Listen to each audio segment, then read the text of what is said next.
हम post office guide part 2 के important questions कर रहे थे। रूल नंबर 64 तक हम कर चुके हैं। आज हम रूल नंबर 65 से करना शुरू करेंगे। अगर आपको इन इम्पोर्टेंट क्वेश्चंस की बुक चाहिए तो क्वेश्चन बुक आप ले सकते हैं।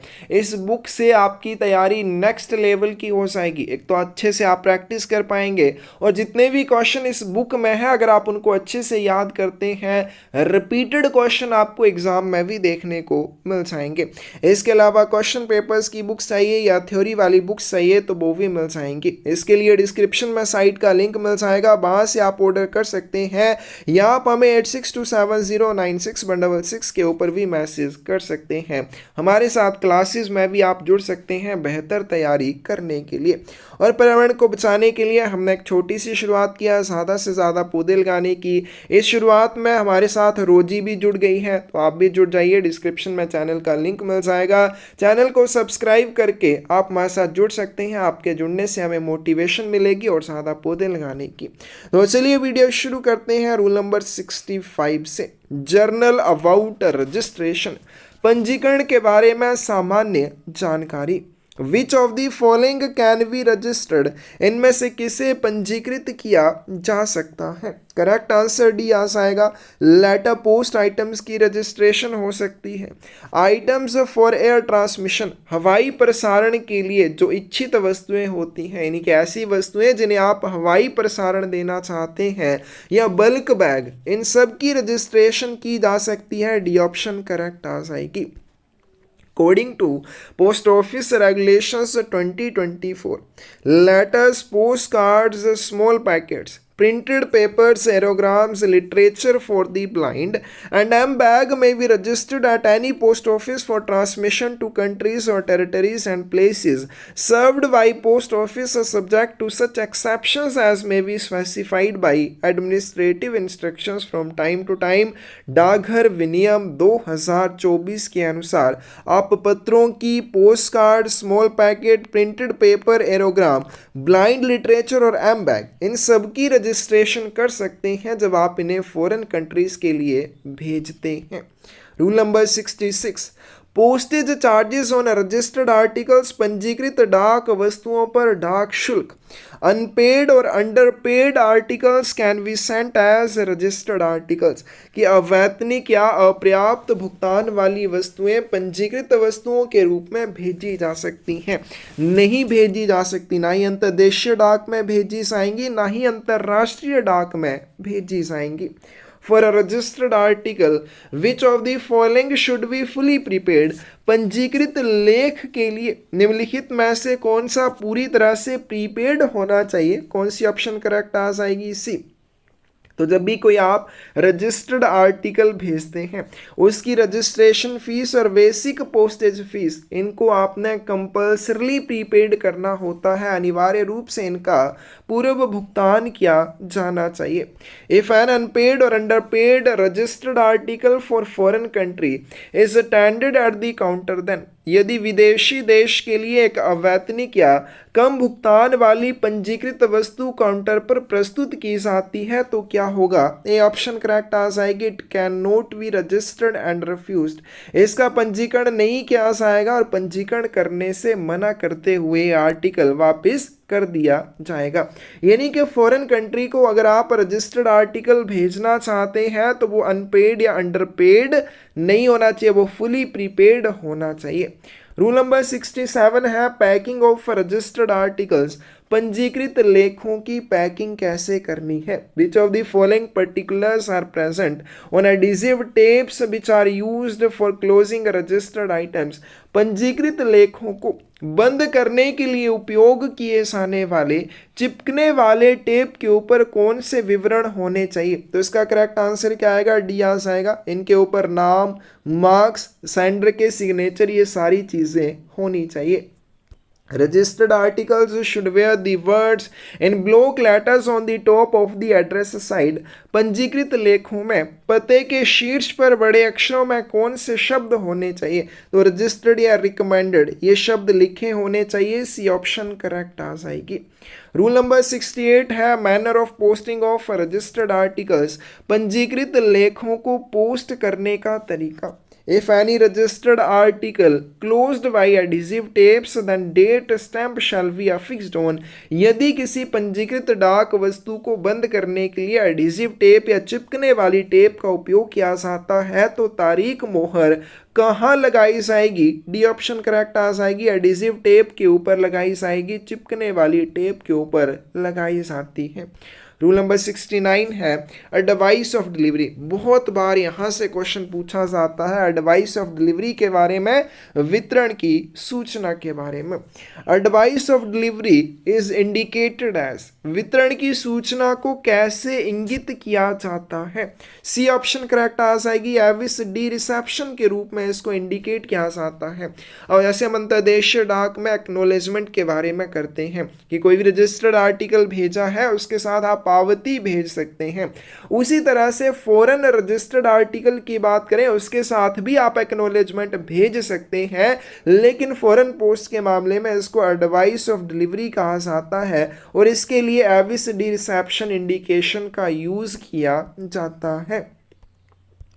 In case items in standardized envelopes, the indication avis de reception should be made on, मानकीकृत लिफाफों में आइटम के मामले में एविस डी रिसेप्शन का संकेत कहाँ पर दिया जाना चाहिए? कहाँ पर दिया जाएगा? डी ऑप्शन करेक्ट आ जाएगी। टॉप लेफ्ट हैंड कॉर्नर में प्रेषक के पते के नीचे दिया जाएगा। डी ऑप्शन सही हो जाएगी। तो किसके बारे में? स्टैंडर्डाइज्ड एनवल्प्स के बारे में पूछा गया। तो स्टैंडर्डाइज्ड एनवल्प्स के मामले में टॉप लेफ्ट हैंड कॉर्नर में प्रेषक के पते के नीचे आपने इंडिकेशन देनी होती है एविस रिसेप्शन की। Acknowledgement in foreign post is called as which of the following, विदेशी डाक में पावती को निम्नलिखित में से क्या कहा जाता है? तो अंतर्देशीय डाक में पावती और फॉरेन पोस्ट की बात करें एडवाइस ऑफ डिलीवरी, और एडवाइस ऑफ डिलीवरी के लिए कौन से निर्देश का यूज किया जाता है? एविस डी रिसेप्शन निर्देश का यूज किया जाता है। If any article has advice of delivery, then what indications should be made on articles? यदि लेख के साथ वितरण की सूचना है तो कौन से निर्देश लेख के ऊपर हो सकते हैं? तो या तो इसके ऊपर एविस डी रिसेप्शन ये निर्देश दिया जाएगा, ये एक स्टैंप इंप्रेशन लगाई जाएगी, यानी कि एक मुहर लगाई जाएगी जिसकी छाप में AR शब्द रहेंगे। तो इसका करेक्ट आंसर सी आ जाएगा और बहुत बार ये क्वेश्चन पूछे गए हैं। What is the meaning of avis de reception? avis de reception का क्या अर्थ हो जाएगा? हमने कर लिया, इसे एडवाइस ऑफ डिलीवरी कहा जाता है। In case of foreign articles, for advice of delivery, which word is written? विदेशी वस्तुओं के मामले में वितरण की सूचना के लिए कौन से शब्द का उपयोग किया जाता है? बी ऑप्शन करेक्ट आ जाएगी।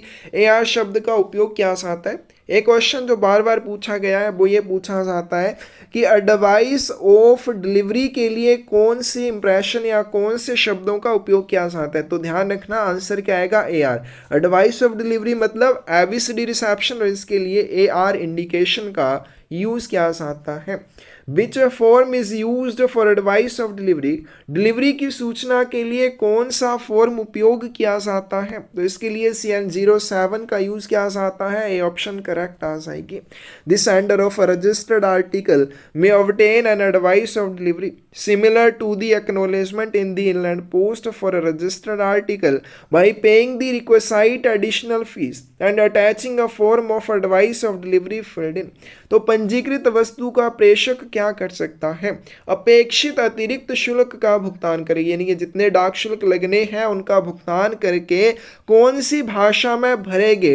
डिलीवरी की प्रपत्र क्या डिलीवरी की सूचना के प्रपत्र को संलग्न करके पंजीकृत वस्तु के लिए एक्नॉलेजमेंट या पावती प्राप्त कर सकता है। करेक्ट आंसर बी आ जाएगा।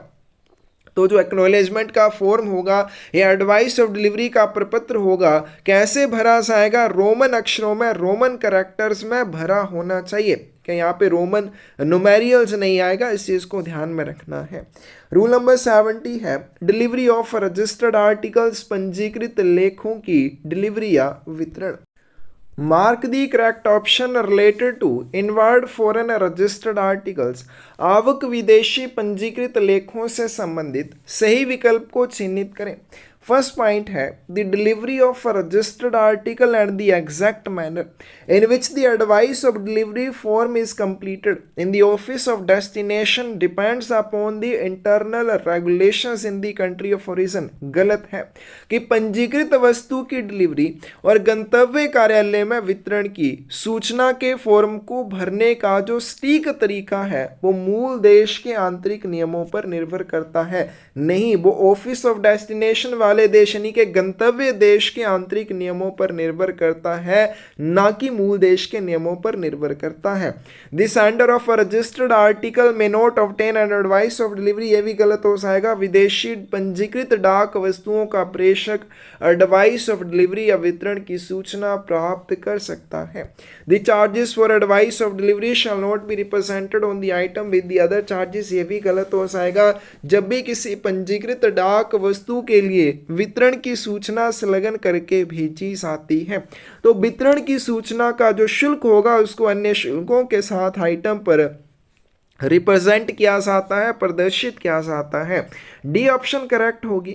Inward foreign registered articles are delivered like inland registered articles after collection of dues if any like custom duty. तो सीमा शुल्क इत्यादि अगर किसी आर्टिकल के ऊपर लगना है तो इस तरह के ड्यू चार्जेस की जब वसूली की जाएगी उसके बाद फॉरेन कंट्री से भारत में वितरित होने के लिए आने वाली पंजीकृत वस्तुओं को अंतर्देशीय पंजीकृत वस्तुओं की तरह वितरित किया जाएगा। The delivery of a registered article and exact manner in which advice of delivery form is completed in the office of destination depends upon the किसी भी पंजीकृत वस्तु की डिलीवरी कैसे होगी तथा गंतव्य कार्यालय में डिलीवरी संबंधी सूचना प्रपत्र कैसे भरा जाएगा, ये किस चीज़ के ऊपर डिपेंड करेगा? Internal regulations in the country of destination, गंतव्य देश के आंतरिक नियमों पर यह चीज़ निर्भर करती है। Liability of post office about registered articles, पंजीकृत वस्तुओं के बारे में डाकघर का क्या दायित्व रहता है? What is the compensation for loss और टोटल थेफ्ट और damage of international mail bag, अंतर्राष्ट्रीय मेल बैग के नुकसान, कुल चोरी या क्षति के लिए दिया जाने वाला मुआवजा क्या है? बी ऑप्शन करेक्ट आ जाएगी। 150 SDR दिए जाते हैं। तो कोई भी आपने मेल बैग भेजा था अगर उसको नुकसान हो गया, चोरी हो गया या क्षति हो जाती है तो इसमें 150 SDR तक का मुआवजा दिया जाता है। No compensation will be given for insured articles in which of the following cases, कौन से मामलों में बीमित वस्तुओं के लिए कोई भी मुआवजा नहीं दिया जाएगा? Beyond control of postal administration, जहां डाक प्रशासन के नियंत्रण से परे कारणों की वजह से बीमित वस्तु को कोई नुकसान होता है। डिस्ट्रक्शन ऑफ रिकॉर्ड, अगर उसके रिकॉर्ड्स नष्ट हो चुके हैं, अगर आपने उसमें कुछ भी प्रोहिबिटेड सामान भेजा था, निषिद्ध सामान भेजा था, तो इन सब मामलों में आपको उसके लिए कोई भी मुआवजा नहीं मिलेगा। डी ऑप्शन करेक्ट आ जाएगी। Post office take responsibility for decisions of custom department और कंपिटेंट अथॉरिटी, डाकघर कस्टम विभाग या सक्षम प्राधिकारी के निर्णयों की जिम्मेदारी लेता है। करेक्ट आंसर बी आ जाएगा, नहीं लेता है। कस्टम अथॉरिटीज़ के द्वारा या कंपिटेंट अथॉरिटी के द्वारा जो भी निर्णय लिए जाते हैं उनकी जिम्मेदारी डाकघर बिल्कुल भी नहीं लेता है। तो कोई भी आर्टिकल जब फॉरेन कंट्री के लिए भेजा जाएगा और कस्टम अथॉरिटीज़ को जब वो आर्टिकल प्रस्तुत किया जाएगा, उस आर्टिकल के संबंध में कस्टम अथॉरिटीज़ या कंपिटेंट अथॉरिटीज़ के द्वारा जो भी निर्णय लिया जाएगा कि इसको आगे भेजना या नहीं भेजना है, उस चीज़ के लिए डाकघर की कोई भी जिम्मेदारी नहीं होती है। What is the compensation for loss और टोटल थेफ्ट और damage of international registered article, अंतर्राष्ट्रीय पंजीकृत वस्तु के नुकसान या कुल चोरी या क्षति के लिए दिया जाने वाला मुआवजा क्या है? ए ऑप्शन करेक्ट आ जाएगी। 30 SDR या 30 SDR इस चीज़ के लिए दिए जाते हैं। No indemnity payable for loss of or damage to contents of registered article or bulk bag, पंजीकृत वस्तु या बल्क बैग की सामग्री के नुकसान या क्षति के लिए क्षतिपूर्ति देय नहीं होती है। बिल्कुल सही बात है, ऑप्शन करेक्ट आ जाएगी।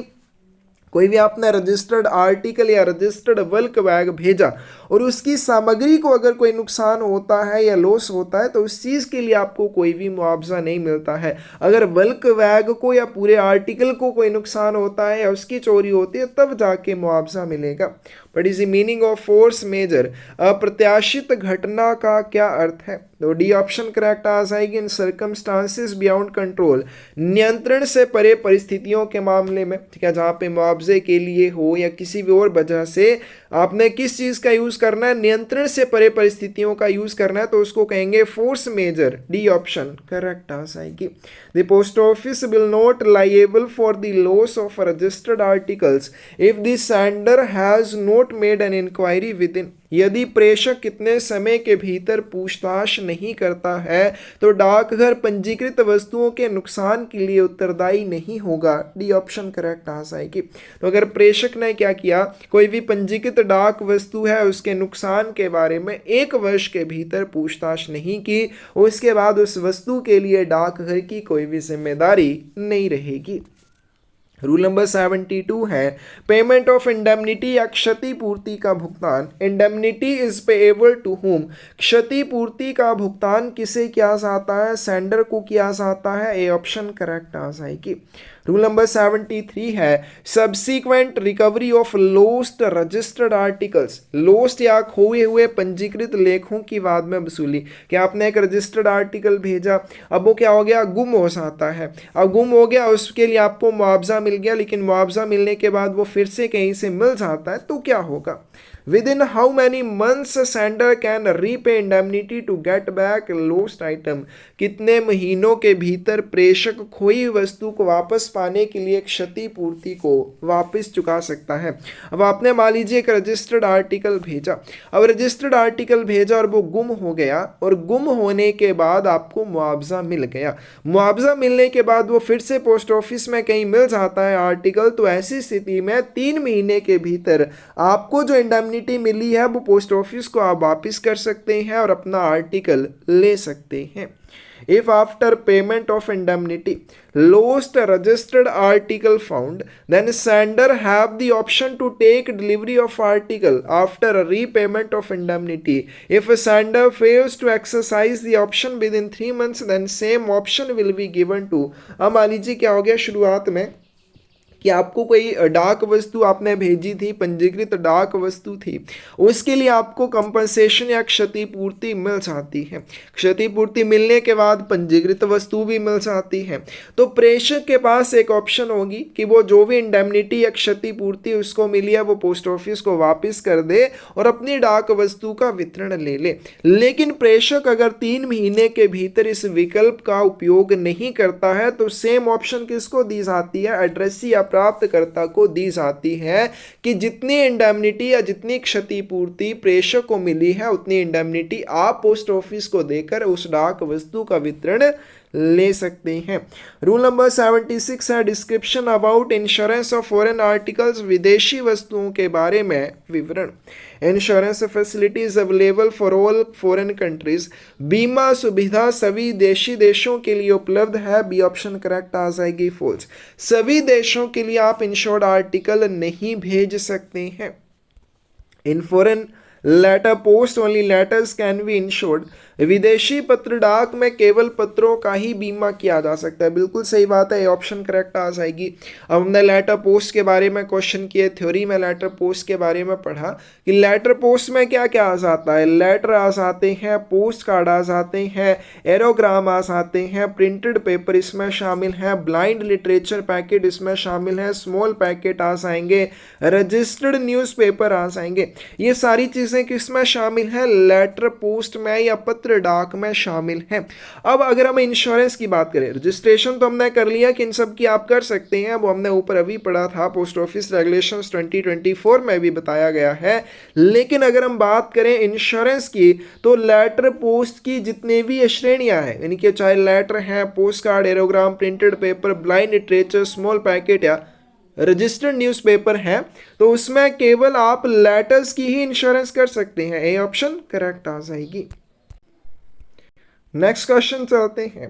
विच of the following is true about insurance with regard to foreign post.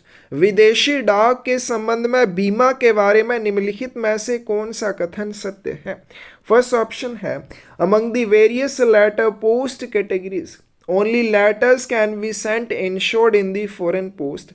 पत्र डाक की विभिन्न श्रेणियों में से केवल पत्र ही विदेशी डाक में बीमाकृत करके भेजे जा सकते हैं। ये हमने अभी पॉइंट कर लिया कि लेटर पोस्ट में जितनी भी श्रेणियां आती हैं आर्टिकल्स की, उनमें से केवल आप पत्रों की इंश्योरेंस कर सकते हैं। The insured letters service is not available to all countries. और इंश्योर्ड लेटर्स सर्विस यानी कि सभी देशों के लिए आप बीमाकृत पत्र नहीं भेज सकते हैं, कुछ ही देश इनको एक्सेप्ट करते हैं। When dutiable goods are sent by insured letters, they must be accompanied by custom declaration। और जब भी शुल्क योग्य सामान बीमाकृत पत्रों द्वारा भेजा जाता है तो उनके साथ कस्टम घोषणा अवश्य होनी चाहिए। डी ऑप्शन करेक्ट आ जाएगी। Which of the following can be insured in foreign post? विदेशी डाक में निम्नलिखित में से किसका बीमा किया जा सकता है।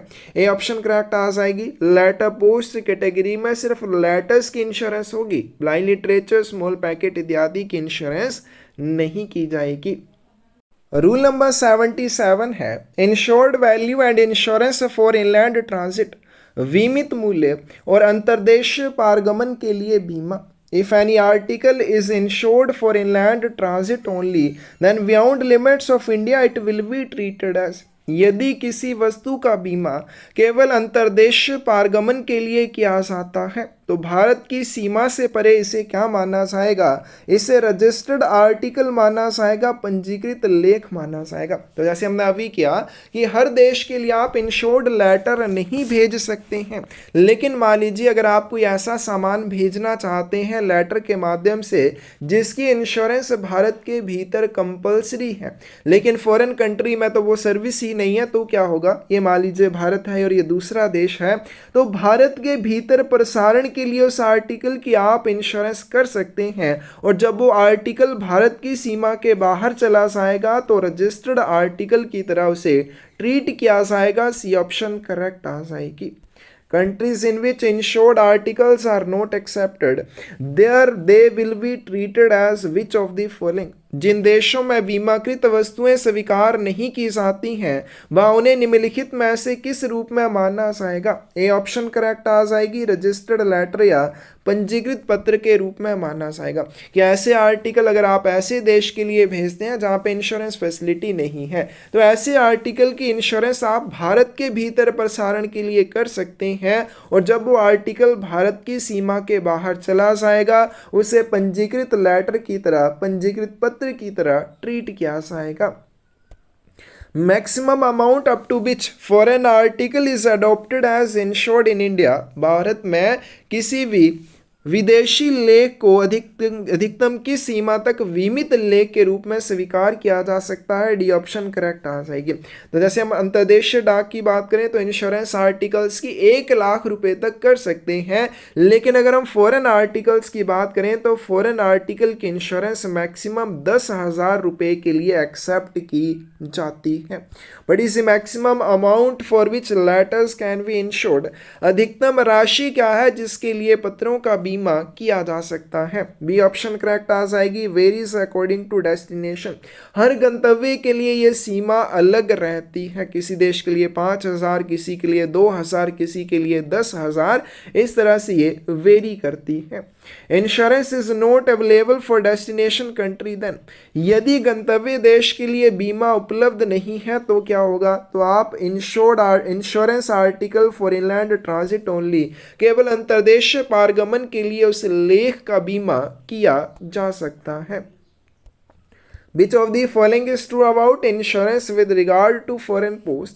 विदेशी डाक के संबंध में बीमा के बारे में निम्नलिखित में से कौन सा सत्य है?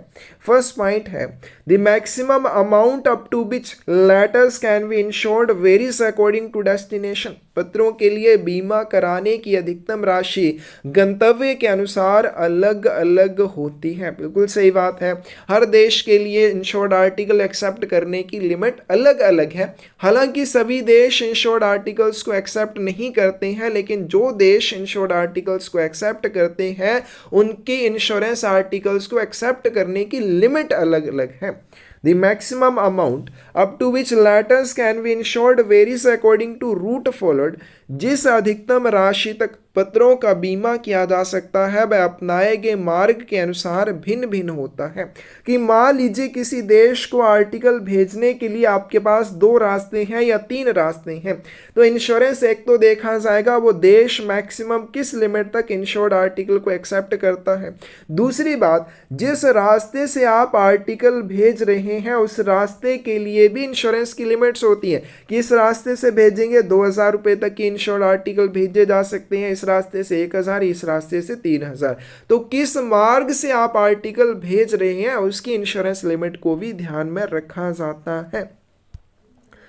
Maximum limit for insurance adopted by India is 10,000 rupees with regard to foreign post। विदेशी डाक के संबंध में भारत द्वारा अपनाई गई बीमा की अधिकतम सीमा 10,000 रुपये है। बिल्कुल सही है, डी ऑप्शन करेक्ट आ जाएगी। भारत में फॉरेन आर्टिकल्स की इंश्योरेंस मैक्सिमम 10,000 रुपये तक एक्सेप्ट की जाएगी। रूल नंबर 78 है compulsory insurance and insurance for full value. अनिवार्य बीमा और पूर्ण मूल्य के लिए बीमा। विच of the following items must be insured compulsorily. निम्नलिखित में से किस वस्तु का अनिवार्य रूप से बीमा किया जाना चाहिए? तो अगर आप डाक के माध्यम से कोइन, बुलियन या बैंक नोट भेजेंगे, चाहे आप अंतर्देशीय डाक में भेजते हैं चाहे आप इंटरनेशनल पोस्ट के माध्यम से भेजते हैं, इनकी इंश्योरेंस क्या हो जाती है? कंपल्सरी हो जाती है। Which of the following must be insured at the actual value of item। किस आइटम का उसके वास्तविक मूल्य के लिए बीमा किया जाना चाहिए? डी ऑप्शन करेक्ट आ जाएगी। तो कोई भी आपने बैंक नोट या गोल्ड कॉइन भेजने, तो ये आपने बड़े अच्छे से करना है कि कौन से आर्टिकल के लिए इंश्योरेंस उनकी एक्चुअल वैल्यू के लिए की जाएगी। यानी कि अगर डाक के माध्यम से आपने 10 रुपए के बैंक नोट भेजे हैं तो इंश्योरेंस भी 10 रुपए के बैंक नोट्स के लिए करनी है, ना 11 रुपए के लिए ना 9 रुपए के लिए। आगे चलते हैं। रूल नंबर 79 है postage charges for insured articles. बीमाकृत वस्तुओं के लिए डाक शुल्क। अनपेड और underpaid articles can not be accepted for insurance. अवैतनिक या कम भुगतान वाली वस्तुएं बीमा के लिए स्वीकार नहीं की जाती हैं। बिल्कुल सही बात। कोई भी इंश्योर्ड आर्टिकल फॉरेन पोस्ट के माध्यम से भेजना चाहते हैं वो क्या होना चाहिए? फुली प्रीपेड होना चाहिए। For foreign insured articles, there is no extra charges for advice of delivery। विदेशी बीमाकृत लेखों के लिए वितरण की सूचना के लिए कोई अतिरिक्त शुल्क नहीं देना होगा। बी ऑप्शन करेक्ट आ जाएगी। अब जैसे हम अंतर्देशीय डाक में पढ़ते हैं कि अगर आपने कोई इंश्योर्ड आर्टिकल भेजना है तो उसमें आपको एक्नॉलेजमेंट फ्री में मिलेगी, उसमें एक्नॉलेजमेंट चार्जेस आपको नहीं देने होंगे। लेकिन फॉरेन इंश्योर्ड आर्टिकल्स के मामले में ऐसा नहीं होता है। फॉरेन इंश्योर्ड आर्टिकल्स के मामले में आपको एडवाइस ऑफ डिलीवरी के लिए या एक्नॉलेजमेंट के लिए एक्स्ट्रा चार्जेस देने पड़ते हैं। Maximum weight for insured articles. बीमाकृत वस्तुओं का अधिकतम वजन in foreign post what can be the maximum weight of an insured article. विदेशी डाक में किसी बीमित वस्तु का अधिकतम वजन कितना हो सकता है? 2 किलोग्राम हो सकता है। बी ऑप्शन करेक्ट आ जाएगी। रूल नंबर 82 है मेकअप फॉर इंश्योर्ड आर्टिकल्स। बीमाकृत वस्तुओं के लिए makeup. Envelopes with colored borders are prescribed for insured articles। बीमित वस्तुओं के लिए रंगीन बॉर्डर वाले लिफाफे निर्धारित हैं। बी ऑप्शन करेक्ट आ जाएगी। गलत हो जाएगा। कोई भी इंश्योर्ड आर्टिकल आपने भेजना है ऐसे एनवलप का यूज नहीं करेंगे जिसके बॉर्डर या जिसकी साइड कलर्ड हो या रंगीन हो। The wall of the insured wooden box should be of minimum millimetre thick. लकड़ी के बीमित बॉक्स की दीवार कितने मिलीमीटर मोटी होनी चाहिए? कि अगर आपने कोई भी इंश्योर्ड आर्टिकल भेजना है, उसके लिए आप वुडन बॉक्स का यूज कर रहे हैं, तो उस वुडन बॉक्स की जो बॉल्स होंगी वो कम से कम 8 मिलीमीटर मोटी होनी चाहिए। नेक्स्ट आते हैं, the use of which kind of envelopes or packing is prohibited for foreign insured articles. विदेशी बीमाकृत वस्तुओं के लिए किस प्रकार के लिफाफे या पैकिंग का प्रयोग निषिद्ध है? तो किस तरह के आपने एनवेल्प्स का या पैकिंग का यूज नहीं करना है फॉरेन इंश्योर्ड आर्टिकल भेजने के लिए?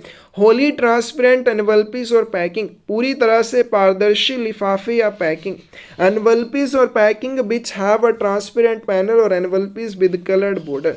तो ऐसी कोई भी पैकिंग या ऐसे कोई एनवेल्प का यूज नहीं करना है जो पूरी तरह से पारदर्शी और ट्रांसपेरेंट हो, जिसके आर पार देखा जा सके। या फिर ऐसे एनवेल्प या पैकिंग का यूज भी नहीं करना है जिसमें ट्रांसपेरेंट पैनल हो, क्योंकि हम ट्रांसपेरेंट पैनल वाले एनवेल्प्स का यूज लेटर्स भेजने के लिए तो कर सकते हैं, लेकिन इंश्योर्ड आर्टिकल भेजने के लिए ट्रांसपेरेंट पैनल वाले एनवेल्प या पैकिंग का यूज नहीं करना है। Envelop is with coloured border, उसके बाद कोई भी ऐसा एनवेल्प जिसके बॉर्डर या जिसकी साइड्स कलर्ड या रंगीन है, तो उसका यूज भी इंश्योर्ड आर्टिकल्स के लिए नहीं किया जाएगा। डी ऑप्शन करेक्ट आ जाएगी। रूल नंबर 83 है, method of addressing and indication of insured value, पता लिखने की विधि और बीमाकृत मूल्य का संकेत। On foreign insured article which of the following is used to write insurance value. एक विदेशी बीमाकृत वस्तु पर बीमा मूल्य लिखने के लिए निम्नलिखित में से किसका प्रयोग किया जाता है? रोमन लेटर्स और अरबिक फिगर्स का यूज किया जाता है। सी ऑप्शन सही हो जाएगी। आगे चलते हैं। रूल नंबर 85 है, liability of the post office and payment of indemnity, डाकघर का दायित्व और क्षतिपूर्ति का भुगतान। What compensation will be given if an article is insured for inland transit only and if it is lost outside India. यदि किसी ले का आपने बीमा किया था, इंश्योरेंस की थी, और कैसे की थी? सिर्फ अंतर्देश पारगमन के लिए, इनलैंड ट्रांजिट के लिए की थी। अब जब वो आर्टिकल भारत की सीमा के बाहर चला जाएगा तो उसे कैसे ट्रीट किया जाएगा? अकॉर्डिंग टू रजिस्टर्ड आर्टिकल, पंजीकृत लेख की तरह ट्रीट किया जाएगा। कि भारत से आपने एक आर्टिकल फॉरेन कंट्री के लिए भेजा, अब भारत के भीतर अगर उस आर्टिकल की आपने ट्रांसमिशन करना है, प्रसारण करना है, तो उसकी इंश्योरेंस कंपलसरी है। लेकिन जिस देश के लिए आर्टिकल भेज रहे हैं वहां पे तो इंश्योरेंस फैसिलिटी नहीं है, तो उस आर्टिकल की आपको अंतर्देशीय पारगमन के लिए इंश्योरेंस करनी होगी। और इस तरह के आर्टिकल की जब आप इनलैंड ट्रांजिट या अंतर्देशीय पारगमन के लिए इंश्योरेंस करते हैं, वो आर्टिकल जब भारत की सीमा के बाहर चला जाएगा तो उसे रजिस्टर्ड आर्टिकल की तरह ट्रीट किया जाएगा। If indemnity is payable for foreign insured letter by postal administration of destination, then it will be given to the। अब यदि किसी भी विदेशी बीमित पत्र के लिए क्षतिपूर्ति दी जाती है तो किसको दी जाएगी? तो अगर गंतव्य देश के डाक प्रशासन द्वारा ये इंडेमनिटी दी जाएगी तो एड्रेसी को दी जाएगी, क्योंकि एड्रेसी कहाँ पे होगा? डेस्टिनेशन वाले पोस्टल एडमिनिस्ट्रेशन के पास होगा। तो ये जो एडमिनिस्ट्रेशन है डेस्टिनेशन कंट्री का, इसके द्वारा जब इंडेमनिटी दी जाएगी तो एड्रेसी को दी जाएगी। In case of foreign insured articles, what is the meaning of a force majeure? विदेशी बीमित वस्तुओं के मामले में अप्रत्याशित घटना का क्या अर्थ होता है? सी ऑप्शन करेक्ट आ जाएगी। Beyond control of postal administration, डाक प्रशासन के नियंत्रण से परे। तो जब भी कहीं भी आपको पोस्ट ऑफिस गाइड पार्ट 2 में ये शब्द देखने को मिलेगा फोर्स मेजर, तो इसका क्या अर्थ हो जाएगा? Beyond control of postal administration, कोई भी ऐसी घटना या ऐसा कारण जो डाक विभाग के या डाक प्रशासन के नियंत्रण से परे हो। Is indemnity can be payable to third person also? क्या क्षतिपूर्ति तीसरे किसी व्यक्ति को भी दी जा सकती है? बिल्कुल दी जा सकती है, लेकिन अगर सेंडर और एड्रेसी वेव करते हैं, यानी कि सेंडर और एड्रेसी मना करते हैं और तीसरे व्यक्ति के लिए बोलते हैं कि उसको ये इंडेमनिटी दी जाए, तो उस थर्ड पर्सन को भी ये इंडेमनिटी दी जा सकती है। डी ऑप्शन करेक्ट आ जाएगी। इन केस ऑफ लॉस और total damage to foreign insured article, which of following are also also be refunded. विदेशी बीमाकृत वस्तु के खो जाने या पूरी तरह क्षतिग्रस्त होने की स्थिति में निम्नलिखित में से क्या वापस किया जा सकता है? ए ऑप्शन करेक्ट आ जाएगी, पोस्टेज चार्जेस वापस किए जा सकते हैं। कोई भी इंश्योर्ड आर्टिकल था, बीमाकृत डाक वस्तु थी, अगर उसको कोई लॉस होता है, पूरी तरह से उसको नुकसान हो जाता है, ऐसे मामले में पोस्टेज चार्जेस भी आपको वापस किए जा सकते हैं, लेकिन इंश्योरेंस फीस आपको कभी भी वापस नहीं की जाएगी। No compensation for foreign insured article is given if inquiry is not made within a period of. यदि किस अवधि के भीतर पूछताछ नहीं की जाती है तो विदेशी बीमाकृत वस्तु के लिए कोई भी मुआवजा नहीं दिया जाएगा। सी ऑप्शन करेक्ट आ जाएगी। अगर 1 वर्ष की अवधि के भीतर आप इंश्योर्ड आर्टिकल के मामले में इंक्वायरी या पूछताछ नहीं करते हैं तो उसमें कोई भी मुआवजा नहीं दिया जाएगा। रूल नंबर 87 है, penalty for breach of conditions of insured articles. बीमाकृत वस्तुओं की शर्तों के उल्लंघन के लिए क्या जुर्माना लगेगा? If any uninsured letter received from a foreign country declared to contain or manifestly contains any of the objects of value, the insurance of which is compulsory under the inland regulations, the article should be। यदि किसी विदेशी देश से प्राप्त किसी भी गैर बीमाकृत पत्र में घोषित या स्पष्ट रूप से कोई मूल्यवान वस्तु शामिल है जिसका बीमा अंतर्देशीय नियमों के तहत अनिवार्य है तो उस लेख को क्या किया जाएगा? यानी कि फॉरेन कंट्री से भारत में वितरित होने के लिए एक लेटर आता है। लेटर कैसा है? अनइंश्योर्ड है, बिना बीमे वाला लेटर है। लेकिन अगर इस लेटर का भारत में प्रसारण करना है तो उसकी इंश्योरेंस कंपल्सरी है, उसमें कुछ ऐसा सामान है जो कीमती सामान है, तो भारत के भीतर इस तरह के लेटर की प्रसारण के लिए इंश्योरेंस कंपल्सरी है। लेकिन फॉरेन कंट्री से वो अनइंश्योर्ड के रूप में आया है तो उस आर्टिकल का निपटान कैसे किया जाएगा? Article will be forwarded to the office of delivery as an insured article. तो उस आर्टिकल को उसके गंतव्य कार्यालय के लिए इंश्योर्ड आर्टिकल या बीमाकृत लेख के रूप में भेजा जाएगा ताकि वो एड्रेसी को दिया जा सके। लेकिन कैसे दिया जाएगा?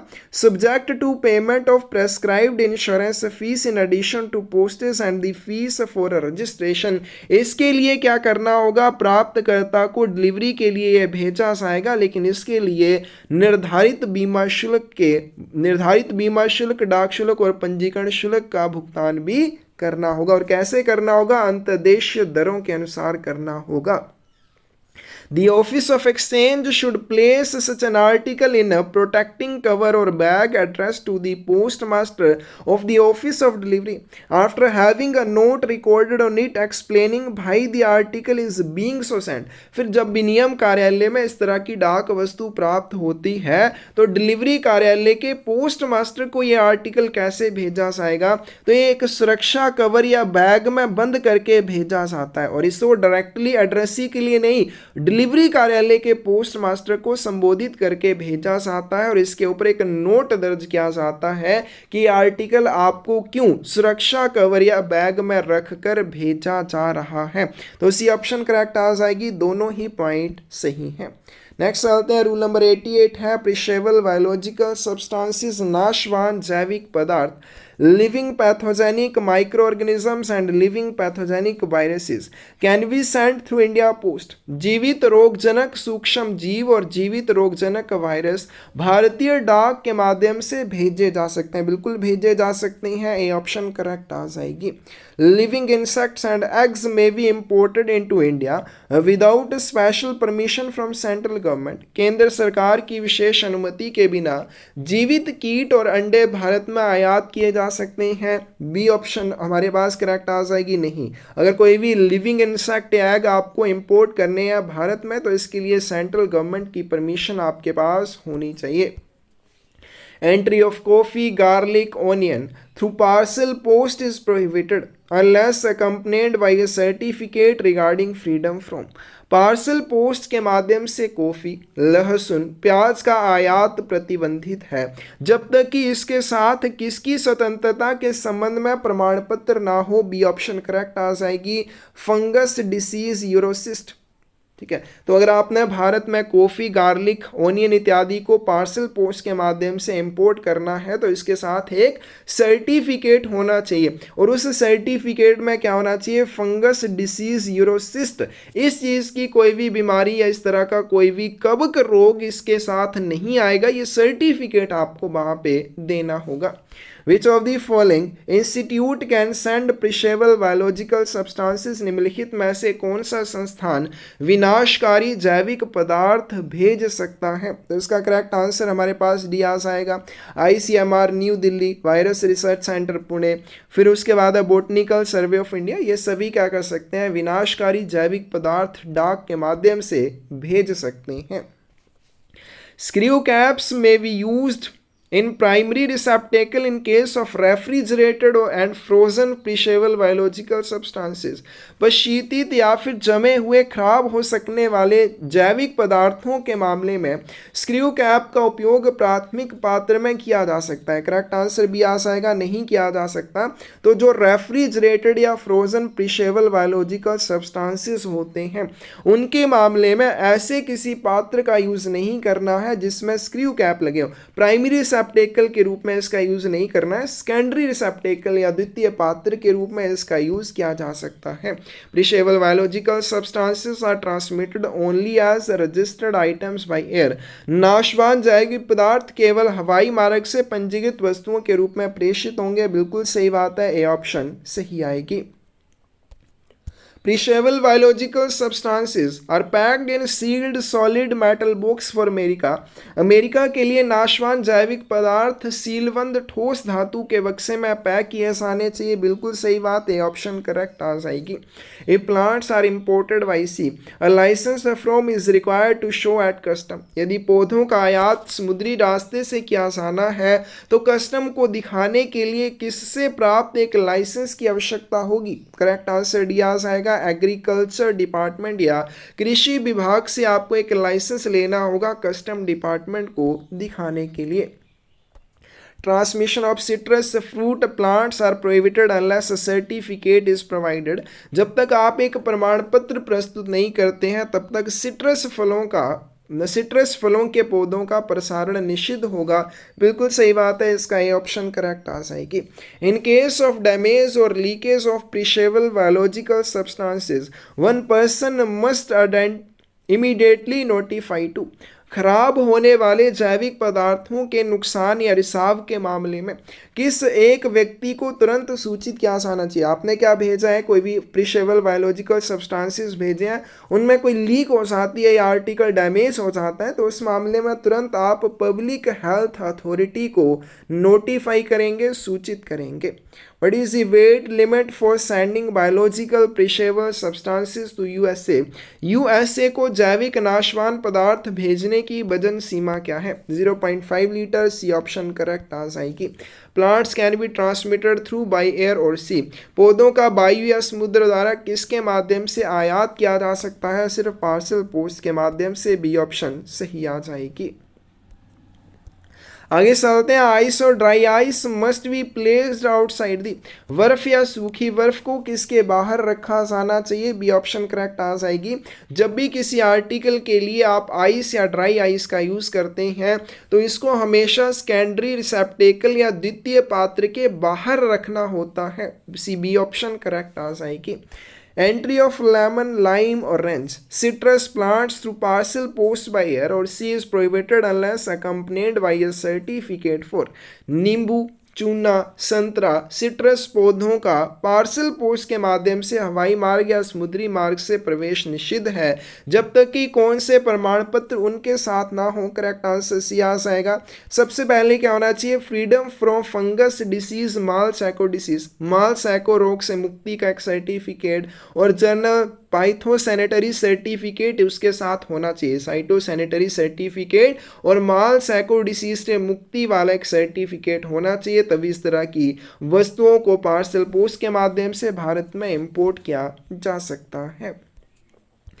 We can import any plant in India through letter post. हम भारत में लेटर पोस्ट के माध्यम से किसी भी प्लांट को इम्पोर्ट कर सकते हैं। गलत, हम सिर्फ पार्सल पोस्ट के माध्यम से प्लांट्स को इम्पोर्ट कर सकते हैं। Perishable biological substances which are infectious should be declared as, नाशवान जैविक पदार्थ जो इन्फेक्टिशियस हैं या संक्रामक हैं उन्हें कैसे घोषित किया जाएगा? इन्फेक्टिशियस सब्सटेंसेस के रूप में उन्हें डिक्लेयर किया जाना चाहिए। What is the measurement of diamond shaped label which is present on the outer box and outer wrapping of perishable biological substances? नष्ट हो सकने वाले जैविक पदार्थों के बॉक्स के बाहर या बाहरी आवरण के बाहर हीरे के आकार के एक लेवल का माप क्या होना चाहिए? तो इसका करेक्ट आंसर सी आ जाएगा। इसकी शेप या 10x10 सेंटीमीटर या 5x5 सेंटीमीटर मैक्सिमम ये लिमिट है इसके लिए। तो क्या होता है, जब भी आप कोई प्रिशेबल बायोलॉजिकल सब्सटेंस भेजते हैं उसके बाहर डायमंड शेप्ड लेवल होता है, उस लेवल की मेजरमेंट की बात करें तो मैक्सिमम 10x10 सेंटीमीटर या वो 5x5 सेंटीमीटर हो सकता है। If any latter containing perishable biological substance which are neither living pathogenic microorganism nor living pathogenic viruses, then it contain on outer container or wrapping a label in which color? खराब हो सकने वाले जैविक पदार्थ जिनमें ना जीवित रोगजनक सूक्ष्म जीव हैं और ना ही जीवित रोगजनक विषाणु हो, उनकी बाहरी पैकिंग या बाहरी बॉक्स के बाहर कौन से रंग का एक लेबल होना चाहिए? बी ऑप्शन करेक्ट आ जाएगी। वायलेट कलर्ड लेबल होना चाहिए, बैंगनी रंग का लेबल होना चाहिए। Which perishable biological substances are permitted to be exchanged? किन नाशवान जैविक पदार्थों के आदान प्रदान की अनुमति है? तो इसका करेक्ट आंसर सी आ जाएगा, फॉर्मेलिन। इसको आप एक्सचेंज कर सकते हैं, इसके आदान प्रदान की अनुमति डाक के माध्यम से है। The perishable biological substances are allowed entry into India under which of following rule? किस नियम के तहत नष्ट होने वाले जैविक पदार्थों को भारत में प्रवेश की अनुमति है? Destructive insect and paste act के तहत।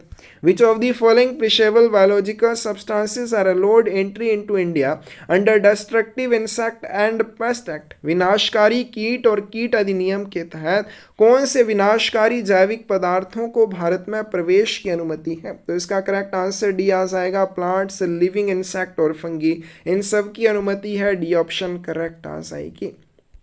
आगे चलते हैं। रूल नंबर 89 है journal about reply coupons. Reply coupon के बारे में सामान्य जानकारी। Reply coupon is a service in which sender pre पे फॉर रिप्लाई। तो उत्तर कूपन एक ऐसी सेवा है जिसमें प्रेषक उत्तर के लिए पूरा भुगतान करता है कि आपने किसी व्यक्ति को एक लेटर भेजा और आप उस लेटर के लिए एक आंसर उससे प्राप्त करना चाहते हैं, लेकिन साथ में आप ये भी चाहते हैं उस आंसर को भेजने के लिए एड्रेसी को कोई चार्जेस ना देने पड़े, तो आप रिप्लाई कूपन का यूज कर सकते हैं कि आपको जो रिप्लाई आएगा उसके लिए आप पूरा भुगतान कर सकते हैं। ये ऑप्शन करेक्ट आ जाएगी। How many reply coupons can be sold to one individual at a time? एक बार में एक व्यक्ति को कितने रिप्लाई कूपन बेचे जा सकते हैं? बी ऑप्शन करेक्ट आ जाएगी। एक बार में एक व्यक्ति को 10 रिप्लाई कूपन बेचे जा सकते हैं। How many Commonwealth reply coupons can be sold to any one individual at any time?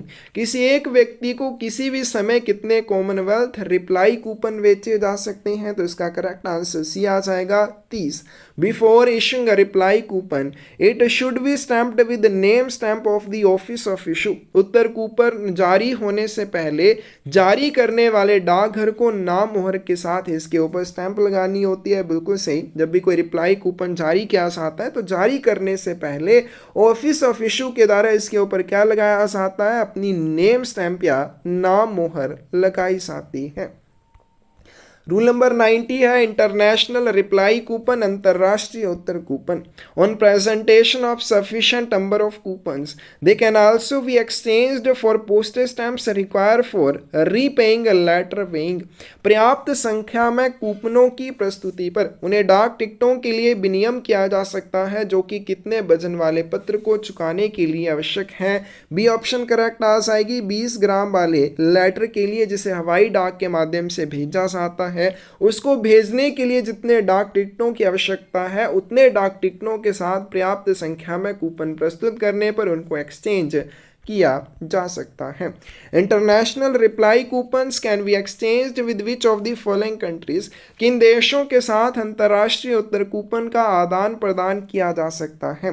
Can be exchanged with countries which are the member of Universal Postal Union, वो देश जो यूनिवर्सल पोस्टल यूनियन के सदस्य देश हैं उनके साथ international reply coupons का आदान प्रदान किया जा सकता है। और लास्ट क्वेश्चन आज की वीडियो का, but is amount of posting for international reply coupon, अंतर्राष्ट्रीय रिप्लाई कूपन की पोस्टिंग के लिए क्या राशि ली जाती है। As amount for prepaying a surface unregistered letter for of the first bet stamp for a foreign country, तो किसी विदेशी देश के लिए पहले बजट चरण में सतही या पंजीकृत पत्र का पूर्व भुगतान करने के लिए जो राशि लगेगी वही आपको देनी होगी। तो बेट स्टैम्प्स के बारे में पहले ही बताया था क्या होता है। तो बेट स्टैम्प बने होते हैं कि जैसे 0 से लेकर 50 ग्राम तक किसी आर्टिकल के ऊपर कितने चार्जेस लगेंगे, फिर 50 ग्राम से लेकर 100 ग्राम तक कितने चार्जेस लगेंगे, तो इनको कहते हैं बेट स्टैम्प। तो किसी विदेशी देश के लिए पहले बेट स्टैम्प में जो किसी अपंजीकृत पत्र का पूरा भुगतान करने के लिए चार्जेस लगते हैं वो इंटरनेशनल रिप्लाई कूपन की पोस्टिंग के लिए भी लगेंगे।